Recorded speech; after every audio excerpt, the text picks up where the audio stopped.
Mr. Secretary, your budget proposal is the first budget proposal in 45 years that doesn't include the Hyde Amendment and Hyde Amendment protections preventing taxpayer funds to go toward paying for abortions.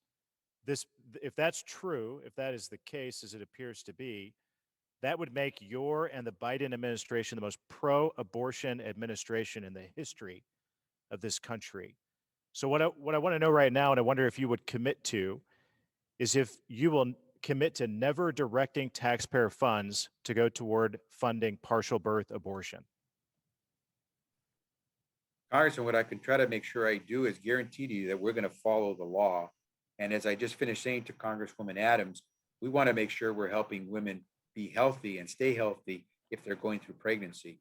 And so what I Mr. commit to, Secretary, can we expect you to commit to not funneling money toward paying for partial birth abortions? It's we a will simple not question. we will not send money anywhere we're not allowed to by law, Congressman. We will make sure that we enforce the law and provide the health protections and services that Americans are entitled to, including women.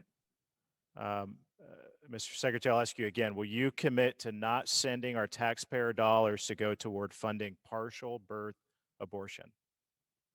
Congressman, you're asking a question, and what I must say to you is that there are scores of low-income women in America who are not receiving the care that they need and are entitled to. We're going to make sure that we leave no one behind, but we're going to do that by following the law. And so if you're a woman in America, we want to make sure you have access to reproductive services that you're entitled to under the law. Mr. Secretary, the HHS Office for Civil Rights contains a Conscience and Religious Freedom Division that enforces nearly 24 federal laws protecting conscience in healthcare and human services, including protections against coerced participation in abortion and assisted suicide. That division is currently being overseen by a political appointee named Laura Durso with a long history of left-wing activism. Here is a sampling of some of the outrageous things that Laura Durso has publicly said about the Conscience and Religious Freedom Division. In a tweet, she said the division, quote, sends shivers down my spine, and that, quote, any policies that come from it will only enable discrimination and pain, end quote. In an interview, she called formation of the division, quote, insulting at best, and falsely said that the division only represents, quote, Christian beliefs, and is, quote, trying to impose them on the country, and that they don't care about the vulnerable and shield people who object to transgender people even existing, end quote. In the same interview, she enthusiastically agreed with the host who said that the division was, quote, an office that makes people feel like crap and is the most immoral thing that we can think of, end quote. Finally, in another tweet, she said that the work of the division was like those who, quote, stood with rapists over survivors, end quote. Mr. Secretary, do you disavow any of these outrageous statements and attacks on career professionals of the division made by Ms. Durso?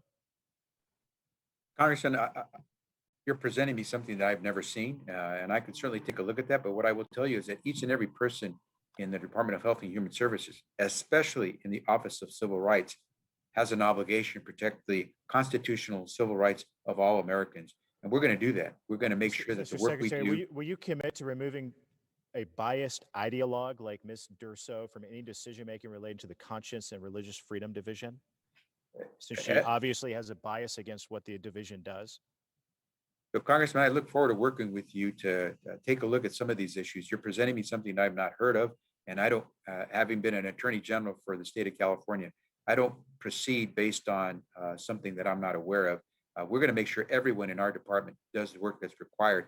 And I guarantee you that the people that are right now at the Office of Civil Rights understand their obligations to protect people's civil and constitutional rights, including their conscience rights, religious freedom rights. And I think that everybody in our division at Civil Rights and within our department does exactly that. And if there isn't someone who does that, we'll get to the bottom of it. Thank you. I yield back.